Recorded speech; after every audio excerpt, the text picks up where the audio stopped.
Our next Hall of Fame inductee is Andrew Leynse, the visionary leader behind Primary Stages who spent his life nurturing, encouraging, and championing an astonishing number of wonderful playwrights and plays. As the artistic director of Primary Stages for 21 seasons, he guided the company through all sorts of changes. And the 50 or more plays that he developed and brought to the stage during that time are an astonishing and beautiful legacy and a testament to why Off-Broadway matters and what it can do. I remember the delight of seeing Primary's productions of playwrights like Kate Hamill and David Ives and Charles Bush and Terrence McNally and David Margulies and Horton Foote and Teresa Rebeck. I mean, okay, that's quite a range. And here's something remarkable, these playwrights of such completely different styles and sensibilities end up sounding exactly the same when they talk about Andrew Leynse. They talk about how he led with vision and insight, but also with generosity and love and humility and patience. They all say the same thing about his thoughtfulness, his sensitivity, and how he would bring out the best in everyone he worked with. That is a remarkable thing and worth pausing over, remembering, and, to the extent we can, emulating. Andrew Leynse's spirit profoundly affected all sorts of artists and all sorts of audiences, and it will continue to do so for many years to come, and that's why we are proud to honor the memory of Andrew Leynse and to induct him into the Off-Broadway Hall of Fame today. Here to accept the award are Mary Bacon and Erin Daley.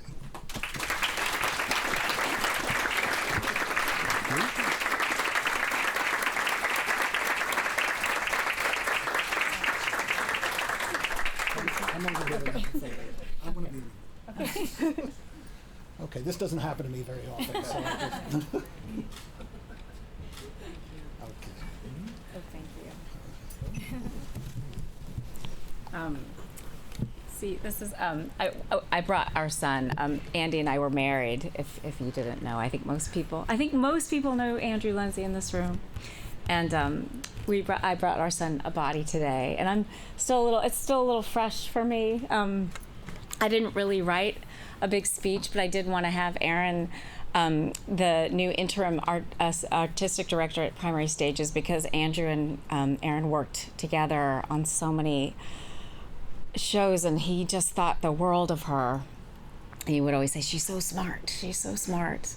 And when I think about honoring Andrew now as someone so, midlife, let's say,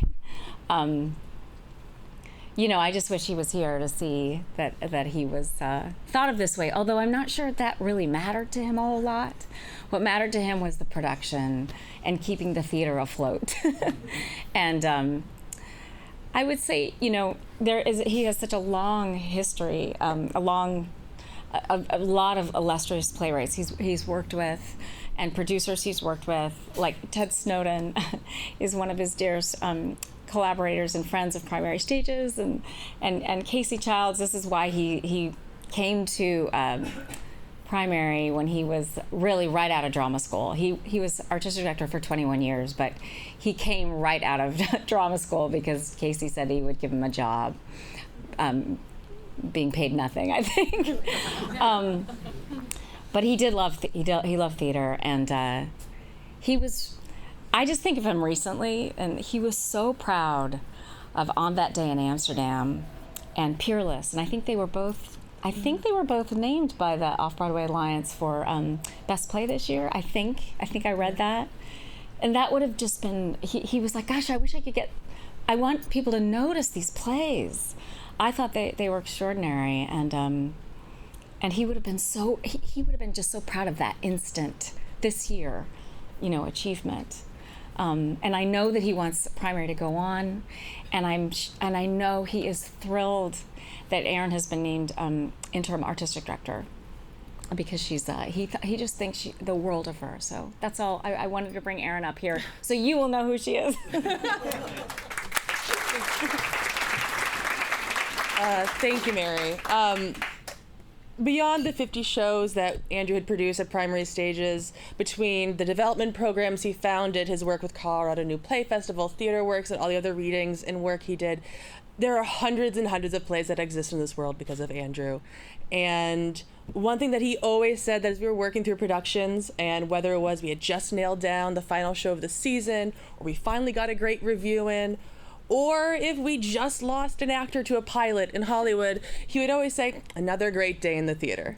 And but because it all meant the same to him, whether it was good or bad, the process, what was so exciting for him, the fact that we got to do this great work of making plays. And I think that attitude echoed and reverberated with all the people he worked with. We had a beautiful memorial for him about a month ago, and I think I can say among this group of off-Broadway theater people, when you bring together a group of 500 theater artists, it's remarkable when you like every single person. And when Andrew's memorial was filled with wonderful, kind people who were so happy to share in the moment with each other and the effect that he had on their lives. And that was incredibly inspiring to me, and the kind of work that I hope that I can continue in his legacy. And I just want to thank the Off-Broadway Alliance for honoring Andrew with this, memorializing him, and also the work that he's done with primary stages. So thank you all so much. Thank you.